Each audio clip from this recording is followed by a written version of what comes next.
Too many! Don't stop! Ignore them! Keep moving! Yes!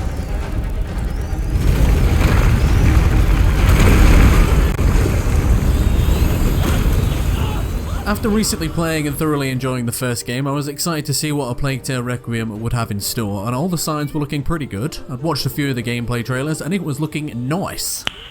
Nice. Now I think it's fair to say everyone has a different reaction to games, but generally speaking this was my reaction. Wow. Hugo? Hugo?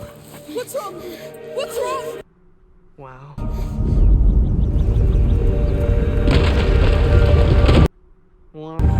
Hugo! I feel like Asobo Studios has taken a lot of the original game's elements and really added to them, making this feel like a sort of Plague Tale version 2, but not like an iPhone upgrade where they just make it look prettier and we all buy it despite it being the same phone. This is something that's an actual incremental improvement. It builds on some of my gripes with the first game. There are some new and interesting game mechanics, some new characters, as well as it looking sexy as hell. I think the best place to start is probably the story. I won't go into any major spoilers, but if you want to go into this absolutely spoiler free, skip ahead to here. For those of you who want a cheeky little catch up, here's the story so far. What's the story in Balamori? Wouldn't you like to know? You play as Amecia and Hugo. The latter is afflicted with an ancient virus that lets him control rats, and the former is his older sister and protector. They go on a harrowing adventure to basically find out that Hugo's got this infection, kill a pope, rescue the mum, and here we are. Hey, Hugo, What? do you think I'm pretty? You're ugly. Really ugly.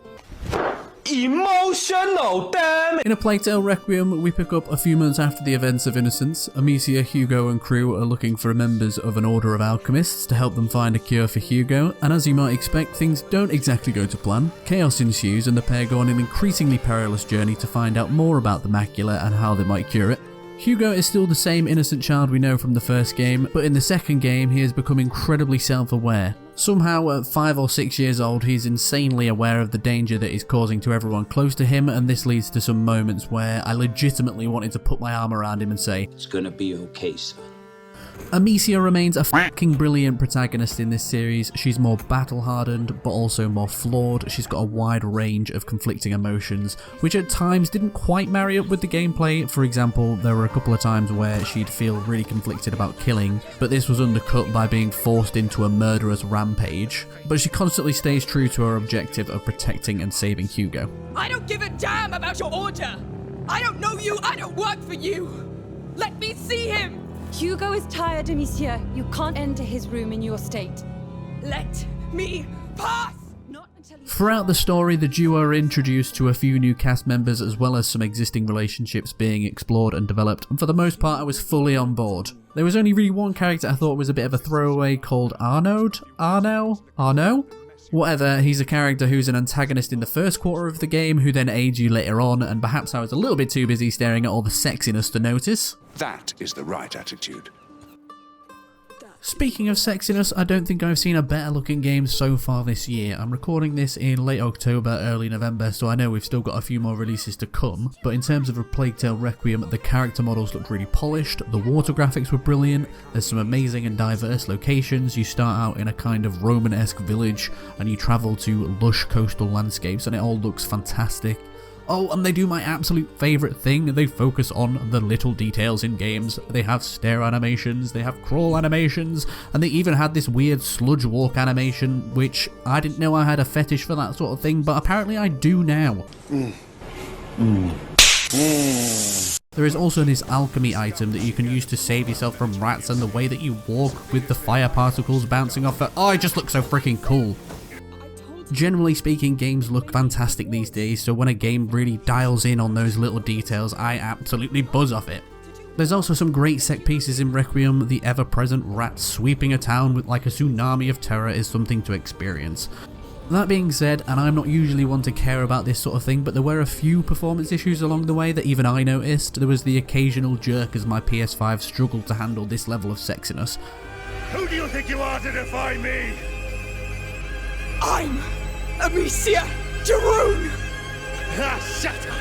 And I kneel to no one! Shut up! Last but certainly not least, let's talk about the gameplay. The core of the game is still very much stealth, carefully picking your way through areas filled with soldiers and sometimes rats, whilst taking down one or two along the way, depending on your style of play. In my review of A Plague Tale Innocence, I criticised these encounters as being far too linear, and Asobo Studio has opened these encounters right up. They're now much larger, and you can adapt a much more savage approach or play like an absolute ninja should you choose to. And the way you choose to play through these encounters helps you unlock a particular set of skills that further influence that style of play. I can't remember a game recently that had this kind of mechanic, so it felt like a breath of fresh air. What I do have are a very particular set of skills. Skills that make me a nightmare for people like you. In addition to this, Amecia now has an increased arsenal of weaponry and alchemy tricks to help you through encounters, including a crossbow, consumable knives that make her more formidable, and pots are now a bit more useful than they were in the previous game. They can be combined with alchemy items for a more powerful throwable. I'm not sure if anyone else agrees with this, but in my playthrough I felt like I actually needed and wanted to use the wide equipment set, which I never felt like I needed to in the first game, which is a success in my book. The rats can now be used in new ways as well. Hugo has a sort of sonar ability similar to the listen mode in The Last of Us. He can also take control of the rats to take out an enemy if needed, but this felt like it had a limit to it. Despite this expanded skill set, I couldn't help but feel like this was at the very least borrowing gameplay mechanics from The Last of Us, and it felt more prominent in this game than it did in the first. Knives work exactly like shivs, Hugo's sonar ability is exactly the same as listen mode. I can't decide if this is a good or a bad thing, so I'll let you guys decide that one. And the final nitpick I'm going to make is there were times when the rats and enemies were a little bit clunky. Sometimes you'd use a group of rats to take out a soldier, sometimes all the rats would move, and there were other times when they wouldn't. This was a little bit frustrating, but only happened a handful of times, so it didn't get on my nerves too much. And this is something that's probably specific to me because I played the two games fairly close together, is that the rat puzzles got a little bit boring by the end of the game, but I know I'm being anal. In summary, A Plague Tale Requiem is certainly an orgasmic experience on the eyes and an exceptional storyline, and for a small studio this certainly has AAA ambitions, and in my opinion builds and improves on some of my gripes with the first game. There are a couple of fumbles along the way with some minor performance hitches and gameplay that can become repetitive, but as I say, that's probably because I played them quite close together. But overall, this is the best game I've played in 2022 so far, and I would slap a label of fucking mint on this bad boy, and you should definitely play it. Let me know what you thought of A Plague Tale Requiem down in the comments below. If you enjoyed this review, please leave a like and subscribe, and if you didn't, I thank you very much for watching, and I will see you in the next video. Set the rats on him if he's not nice. Yes! Don't be so happy when she says things like that.